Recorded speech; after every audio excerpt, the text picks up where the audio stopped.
जिसने विनाश करके सारे देश को निराश रखा है, उसने तो बर्बादी का नाम ही विकास रखा है। कोई नेता आके भारतीय जनता पार्टी का अगर हमारे नेताओं का करैक्टर सर्टिफिकेट जारी करने लगेगा तो ये कहाँ तक उचित है? ये बंद कराने आए थे तवाइफों के कोठे, मगर सिक्कों की खनक देखकर खुद ही मुजरा कर बैठे। वो ये चाहते हैं कि संजय सिंह बीजेपी ज्वाइन कर लें, लेकिन ज्वाइन करने के लिए गिरफ्तार किया गया है। अरे बिल्कुल सर। नमस्कार, आप उल्टा चश्मा यूसी देख रहे हैं और मैं हूं आपके साथ अभिनव कुमार। हमारी मौजूदगी अभी आम आदमी पार्टी के मुख्यालय पे है। आपको पीछे आम आदमी पार्टी की तस्वीर दिख रहा होगा। यहाँ पे आम आदमी पार्टी के तमाम कार्यकर्ता आज यहाँ पे फिर से एक बार प्रदर्शन करने के लिए आए हुए हैं संजय सिंह को लेकर। ये गिरफ्तारी ईडी ने नहीं, गिरफ्तारी अडानी ने किया है। संजय सिंह जी इस देश के युवाओं के, बेरोजगारों की आवाज़ थे। संजय सिंह जी महिलाओं की आवाज़ को गिरफ्तार आज भारतीय जनता पार्टी ने किया है।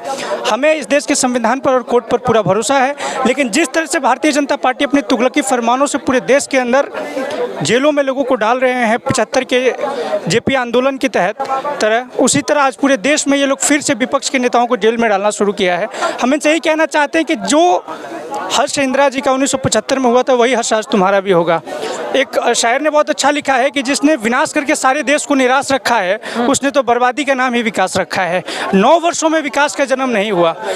भारतीय जनता पार्टी कुछ भी बात कहती है, भविष्य में कहती है कल करेंगे कल करेंगे कल करेंगे, लेकिन तारीख नहीं बताएंगे। आज पूरा देश इनसे परेशान है। देश के युवा, किसान, मजदूर, दलित, पीड़ित, शोषित, वंचित तमाम वर्गों के लोग इनसे परेशान हैं, क्योंकि जब 2014 में ये आए थे तो इस देश के लोगों को बड़े बड़े वादे के साथ आए थे। और जिस तरह से इन पर गालिब ने लिखा है कि ये बंद कराने आए थे तवाइफों के कोठे, मगर सिक्कों की खनक देखकर खुद ही मुजरा कर बैठे। जिनका नारा था 14 में कि हर साल 2 करोड़ रोजगार देंगे, आज कह रहे हैं कि रोजगार मांगोगे तो लाठी डंडे मार देंगे। जिनका नारा था सबका साथ सबका विकास, आज कह रहे हैं सबका साथ सबका विनाश, चंद पूंजीपति मित्रों का विकास। जिनका नारा था कि मैं देश नहीं झुकने दूंगा, आज वो कह रहे हैं कि मैं देश नहीं टिकने दूंगा। आज ये पूरा देश देख रहा है कि जिस तरह से भारतीय जनता पार्टी अपने तुगलकी फरमानों से इस देश में तानाशाह की नीति को लागू करना चाहती है, आज पूरा देश और आम आदमी पार्टी इनकी नीतियों के खिलाफ सड़कों पर उतरी है।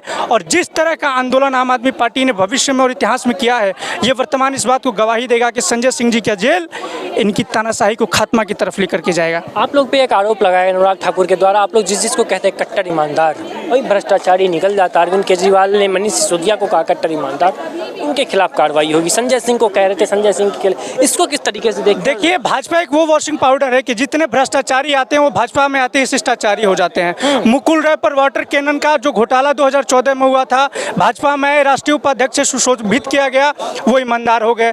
शुभेंदु अधिकारी को भाजपा में शामिल कराया गया, वो ईमानदार हो गए। हेमंत बिश्व शर्मा को भाजपा में शामिल कराया गया, वो ईमानदार हो गए। नारायण राणे और छगन भुजबल को भाजपा में शामिल कराया गया, वो ईमानदार हो गए। अगर आज संजय सिंह जी भाजपा में शामिल हो जाएंगे तो उनसे कट्टर ईमानदार कोई नहीं होगा।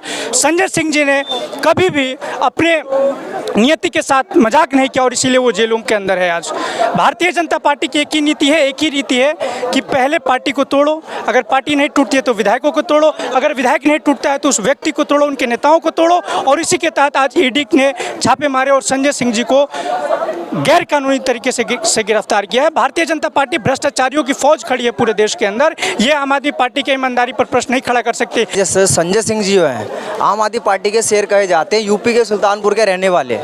ये वो शेर है जिसने संसद में सड़क से लेकर संसद तक जो आवाज़ उठाने का जो काम किया, मोदी जी के जो काले चिट्ठों को उजागर करने का जो संसद में जो काम किया। आपने देखा होगा कि मणिपुर में भी जो घटना हुई थी, महिला के साथ जो अभी उनको नंगा करके परेड कराया गया, जिस पे आवाज़ किसी नेता ने नहीं उठाया, हमारे अकेले संजय सिंह ने उठाया। अब इन्होंने संजय सिंह को आड़े हाथों ले लिया और इन्होंने संजय सिंह को अब तक, आज 10 तारीख हो गए, अब तक कोई भी उन्हें सबूत नहीं मिला है। हमारे संजय सिंह को गिरफ्तार क्यों कर रखा है? हम ये जानना चाहते हैं कि हमारे संजय सिंह जी जो अभी रामलीला मैदान में अभी जो पुरानी पेंशन पे जो चल रहा था धरना प्रदर्शन, उसमें पूरा सपोर्ट किया, किसानों के लिए सपोर्ट करते हैं, लेकिन वो ये चाहते हैं कि संजय सिंह बीजेपी ज्वाइन कर लें, लेकिन ज्वाइन करने के लिए गिरफ्तार किया गया है। अरे बिल्कुल सर, इनका काम है कि आम आदमी पार्टी के जो भी अच्छे लीडर हैं वो बीजेपी में आ जाए, क्योंकि ये सरकार वो है कि सामने वाले सरकार को कमज़ोर करना चाहती है। आपने महाराष्ट्र में नहीं देखा? महाराष्ट्र में क्या इन्होंने किया? मैं बता दूं कि संजय सिंह पे कोई भी आरोप नहीं है। संजय सिंह एक दूध के धुले हुए बिल्कुल ईमानदार नेता हैं, सड़क से संसद तक चलते हैं। इनको डर सता रहा है कि भाई आम आदमी पार्टी एक सुपारी जैसी पार्टी, जिन्होंने नाक में दम कर रखा है। मैं कह रहा हूँ आम आदमी पार्टी के जो 3 नेता अब तक गिरफ्तार हुए, उन पे 1 रुपये का भी कोई भ्रष्टाचार नहीं है। सुप्रीम कोर्ट ने भी लताड़ा है ईडी को कि अगर आपने मुझे सबूत नहीं दिया तो ये केस 2 मिनट में रफा दफा हो सकता है। आप सोच सकते हैं कितनी शर्मसार चीज़ हो चुकी है। ईमानदार नेताओं को गिरफ्तार किया जाता है और जो गलत काम करने वाले उत्तर प्रदेश के अंदर इतने बड़े बड़े जो जिन्होंने यौन शोषण करा स्पोर्ट्स खिलाड़ियों के साथ, ऐसे नेता खुले घूम रहे हैं। कोई सबूत नहीं है उन लोगों के पास। मोदी सरकार आरोप लगाते हैं आप लोगों पे, जो आरोप लगाया जाता है। आरोप बताइए ना, आरोप क्या है? शराब कांड क्या है? नहीं, वो उन्होंने कहा कि जिसको ये लोग कहते हैं कट्टर ईमानदार, वही भ्रष्ट निकल जाता है। सुप्रीम कोर्ट तक ये कहते हैं कि आपके सबूत जो आप सबूत लेके सब 2 मिनट में सुप्रीम कोर्ट के अंदर नहीं रुक सकते, आपका केस जो है खारिज हो जाएगा। जब सुप्रीम कोर्ट तब कह रही है तो क्या सबूत है लोगों के पास? सबूत दिखाइए ना। देखिए, सबसे पहले तो मैं ये बताना चाहता हूँ कि भारतीय जनता पार्टी पहले ये तय कर ले कि जो इन्होंने माननीय सांसद जी को ईडी के द्वारा जो कार्रवाई कराई गई है वो कार्रवाई किस ग्राउंड पे कराई गई है। उनके पास ना कोई तथ्य है, ना कोई ग्राउंड है, और ना आज तक वो ये बता पाए कि हमने क्या चीज़ें वहाँ बरामद की हैं। उनके पास कोई फैक्ट नहीं है। उन्होंने कंप्यूटर खंगाले, उन्होंने अलमारियाँ खंगाली, उन्होंने उनके बेड सोफ़ा हर चीज़ फाड़ के निकाली, सब कुछ प्रयास कर लिया, लेकिन अभी तक ये तय नहीं कर पाए कि हम उनको किस ग्राउंड पे लेके जाना चाहते हैं। ठीक है ना। दूसरी बात, अभी भारतीय जनता पार्टी खुद नहीं तय कर पा रही है कि वो 2024 में किस जगह जाके खड़ी होगी। ठीक है ना। तो उनको जो ये हार का डर सता रहा है, वही कहीं ना कहीं से फर्जी तरीके से ईडी की कार्रवाई हमारे नेताओं पे, हमारे माननीय संजय सिंह पे, आज एक सुबह पता चला है कि शायद एक विधायक जी पे भी कार्रवाई हुई है। ठीक है। तो ये सब कुछ कहीं ना कहीं से ईडी को जो एक इन्होंने अपना नौकर बना रखा है, वो नौकरशाही उनसे करा रही है। लेकिन अनुराग ठाकुर के द्वारा आरोप लगाया गया आप लोगों पे कि आप लोग जिसको कट्टर ईमानदार कहते हैं, चाहे अरविंद केजरीवाल की बात कर लें या आम आदमी पार्टी की बात कर लें, आम आदमी पार्टी जिसको कहती है कि हमारे कट्टर ईमानदार नेता हैं, वो आगे चल के भ्रष्टाचारी निकल जाए। वो आज देखिए, ये भ्रष्टाचारी तय करना अनुराग ठाकुर जी नहीं तय कर पाएंगे। कारण है, अनुराग ठाकुर जी ये किसी का कैरेक्टर सर्टिफिकेट कैसे निकाल पाएंगे। हाँ, मैं ये तब मानने को तैयार हो जाता यदि ईडी अपनी कार्रवाई के दौरान 10 घंटे कार्रवाई चली, आप मानेंगे 10 घंटे की कार्रवाई के दौरान उन्होंने एक भी तथ्य पेश नहीं कर पाया। तब ईडी अपनी कार्रवाई नहीं करती है। ईडी, अरे यही तो आपको भी समझना चाहिए। ये पत्रकार बंधुओं से मैं निवेदन करता हूं कि सच्चाई दिखाएं। ईडी का कन्विक्शन रेट कितना है? 0.5%। 1500 से ज्यादा कार्रवाई कर ली, कितने तथ्य निकाल के दे पाए? मैं कैसे मान लूं? अब कोई नेता आके भारतीय जनता पार्टी का अगर हमारे नेताओं का कैरेक्टर सर्टिफिकेट जारी करने लगेगा तो ये कहां तक उचित है? कल को हम उनका कैरेक्टर सर्टिफिकेट जारी करेंगे तो ये ठाकुर जी तय ना करें कि कौन ईमानदार है कौन नहीं है। ये मैं जरूर मानना चाहता हूँ। ये मैं इंतजार कर रहा हूँ इस बात का कि चाहे वो हमारे माननीय सिसोदिया जी हों, चाहे माननीय संजय सिंह जी हो, किसी के ऊपर आज तक वो कोई भी आरोप तय नहीं कर पाए। मेरा अंतिम उनसे कहना यही है कि जाइए और उन लोगों पे कार्रवाई करिए जो वाकई भ्रष्टाचारी है, चाहे वो 70,000 करोड़ डकार के बैठे हों, चाहे 1.5 लाख करोड़, और बहुत सारे लोग ऐसे भी हैं। 2024 में आप सभी को देखने को मिलेगा भारतीय जनता पार्टी चुनाव हार रही है और ये उनकी बौखलाहट है जो ये सारी कार्रवाइयाँ प्रतिदिन हो रही हैं। क्या आपको लगता है ईडी स्वतंत्र रूप से काम नहीं करती? ईडी स्वतंत्र रूप से कहाँ काम कर रही है? अभी तक ईडी और सीबीआई की जो भूमिका रही है, माननीय केजरीवाल जी के यहाँ पे 6 से 7 बार ईडी ने और सीबीआई ने जांच की, क्या मिला? एक देला नहीं मिला है, एक पैसा नहीं मिला है।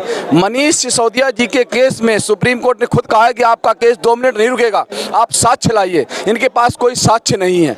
ये झूठे आरोप लगा करके शराब घोटाला बनाना चाहते हैं, लेकिन इनके पास वो नहीं है। अभी 170 से ज्यादा आम आदमी पार्टी के कट्टर ईमानदार नेताओं पे आरोप लगाए गए, लेकिन एक में भी कन्विक्शन नहीं हुआ है, एक में भी सबूत नहीं पेश कर पाए। जमीनी हकीकत पे क्या है आम आदमी पार्टी का ग्राउंड? जमीनी हकीकत में जो ये केस बनाए जा रहे हैं सिर्फ डिस्टर्ब करने के लिए बनाए जा रहे हैं। देखिए, मनीष सिसोदिया जी को जमानत मिलनी थी, अब उन्होंने क्या कर दिया, माननीय संजय सिंह जी जिनको नोटिस भी नहीं दिया, और पूरी जो है 10 घंटे तक जांच हुई और जांच होने के बाद एक भी सबूत नहीं दिया।